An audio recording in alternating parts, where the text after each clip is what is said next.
Hey, what's up? This is Todd Smith. I'm back with another video. In this video, I want to talk about how I'm getting back into the Korg Volca series. This channel was kind of founded on Korg Volcas. I really was heavy in the Korg Volca workflow. Some of my most watched videos were Korg Volca jams and Korg Volca tutorials. Now, it may have looked that I just didn't like them and they just disappeared one day. But the fact is, I just got a really good trade for them. I was able to get the ESQ1, the Ensoniq, and the Casio CZ3000.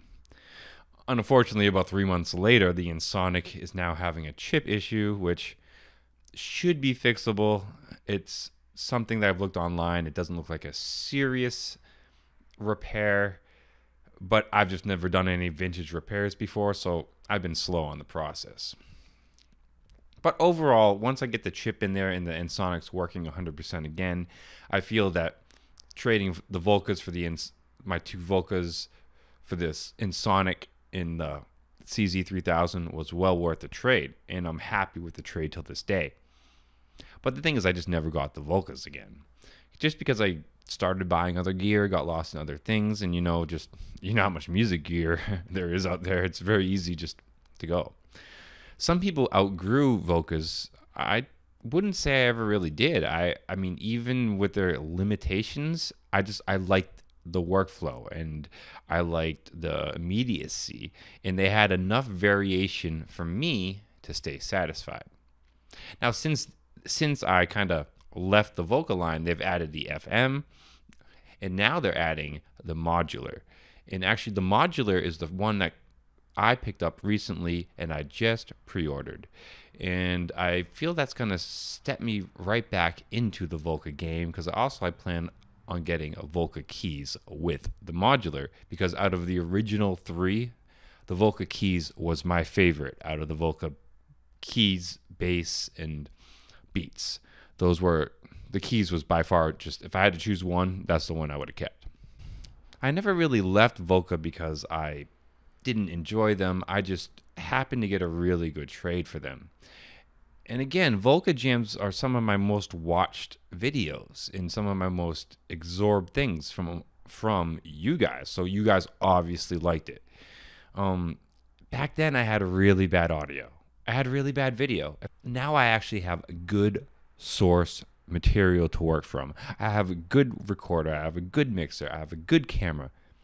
So if I actually do some Volca jams now, they'll look a million times better and they'll sound a million times better.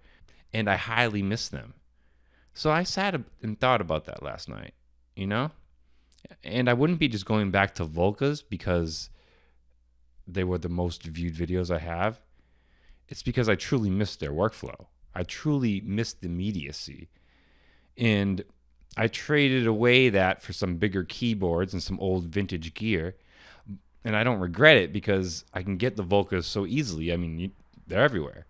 So it just took me a little while to realize how much I missed them. And I think the Modular coming out really just kind of kicked me in the head. You know, I don't know why the FM didn't. It was just, I think I was just so absorbed in other things. But when the Modular came out, I really sat back and I thought, why don't I have any Volca? I mean, I had these excuses in my head not to buy them in a sense because I already had them and I'm going on to new things. But the more and more I thought about it, why don't I have some? One, they're cheap as heck. Like, anyone can get them. Two, I loved their immediacy. I mean, and it's great to have that option. And three, they were the most popular thing I've ever uploaded on YouTube. So obviously, you guys enjoyed watching me make content with them. And today, I can make much higher quality content when it comes to tutorials, when it comes to jams, the whole process. You know, I've upgraded a lot. I've spent a lot of my time in the last year upgrading how this all looks and how this all sounds. And it's been very slow for me because I'm almost a minimum wage worker. So getting a DSLR camera, getting a nice workflow, getting everything to sound right took me time because I just can't do that overnight. I didn't have the money to just go bloom. But now I'm at that state. Now everything is solid. So now if I jump back into the Korg Volca game, which is really relatively cheap compared to, most other things, I already have a nice mixer waiting for me. I have a nice way to record it. I have a nice camera. It'll just be top notch from the start, which kind of should have been from the very beginning of this channel, which I apologize for anyone who's watched any of the 50,000 people that watched my old Volca jams, old Volca videos, because they were subpar quality. But I think what I was doing with them was just, that's the reason why people watch them, is I feel I was doing something right with them because I vibe with them. They vibe with me. I just naturally vibed with the Volcas, and that came through the camera. So with the release of the Modular and me realizing my stupidity, I'm back in the Volca game, guys. I haven't decided if I'm going to get the new Korg drum machine yet. I'm kind of debating on it because I have the Digitakt, so do I need it? You know, I could always just get an FM instead. So then because actually the FM kind of would be more appealing to me to fill one of the MIDI tracks for the Digitakt or something. So we'll kind of see where this goes, but I'm definitely going to be introducing Korg Volca back into my workflow because I want them there. And also I think that it'll bring some interaction and some enjoyment and back to my channel that I've been missing since I took them out of my workflow. So stay positive, stay creative, support each other. Peace.